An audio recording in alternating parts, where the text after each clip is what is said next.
is enthusiastic about DreamQuest or finds it despicable, Lovecraft's hypnagogic epic is a perfect portrayal of the psychological archetypes of Carl Jung. Carl Jung is the reputed founder of analytical psychology and an early detractor of Freudian psychological practices. Jung's investigation into personality unearthed something he considered universal. Jung believed that each individual's identity was constructed of four parts: the ego, the shadow, the persona, and the anima or animus. The ego is the true self, the part of ourselves that we keep locked inside and hide from those around us. The shadow is the saurian tail that man drags behind him. Jung believed this primal urge and ancient desires of humanity was the shadow, which is an unconscious memory that spans generations. The persona is the mask we wear in front of those around us. Where the ego is the true self, the persona is created, it's projected, it's the lie we create to avoid the crushing cruelty of our peers. The anima, or animus, is the desire. The anima is a feminine image associated with men. The anima is what drives man to create, contribute, and move. Without the anima, man would succumb to his greatest foe, laziness. The animus is a masculine image associated with women. The animus is essentially the motivating force in the lives of women. However, Jung didn't dwell on it a lot. He admitted to not wanting to create theories on something he didn't experience. So, in DreamQuest of Unknown Kadeth, all of Jung's archetypes are present. The ego is the waking Carter. The Carter that's asleep in bed, defenseless and hidden. This is the true Carter. Projected and fabricated, the subconscious Carter that ventures through the Dreamlands, the persona. This manufactured ideal vision is what Carter truly wishes he could be.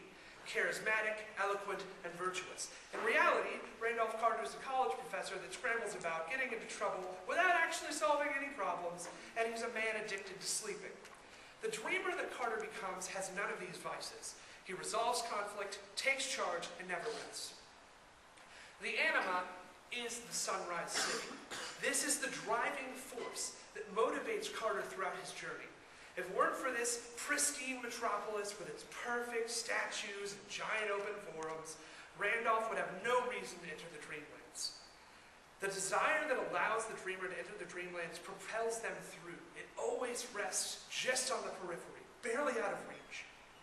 The most interesting congruence between Jung's archetypes and DreamQuest of Unknown Kadeth is the shadow. The shadow is the Dreamlands. The imaginative land of intrigue, mystery, danger, and beauty transcends the conscious yearning of the waking mind and delves into the unanswerable desires of the unconscious. Lovecraft's creatures, landscapes, townships, and personalities of the dreamland all symbolize deep-rooted aspects of man. The enchanted force that the dreamer enters upon descending the 700 steps of deep slumber holds countless mysteries that speak of humanity's deep need to discover and venture into the unknown. The Zoobs, adorable yet grotesque denizens of the enchanted force with their chipmunk bodies and their little squid mouths, represent the selfish nature of mankind. Zoobs are willing to help anyone who has knowledge or gifts for them. However, when one exhausts their usefulness, they become the Zoob's next meal. The Gubs of the Dreamlands underworlds are a cautionary tale of the effects of poor choices. At one time, Gubs lived in the enchanted forest, and they devoured dreamers. However, their murderous ways were intolerable, and the Gubs were banished to the underworld. Now, Gubs, in an act of redemption, died upon guests that would otherwise eat lost dreamers. Lovecraft is known for a great many things. He's a reputed racist and hermit. He's been called a loquacious hack and an elitist editor.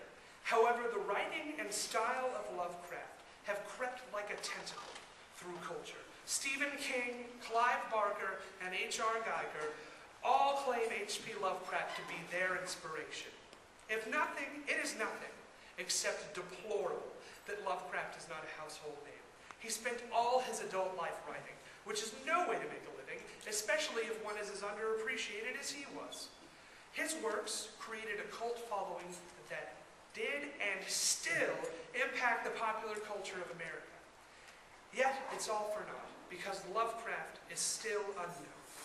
So go forth with this knowledge and be aware that whenever a television show shows an alien abduction, a movie has a monster made out of tentacles, or a story has a man driven mad, that Lovecraft's shadow is there, hovering quietly in the mist, influencing the minds of the generation's greatest visionaries, haunting their dreams, much like the very nightmares of his writings haunted his.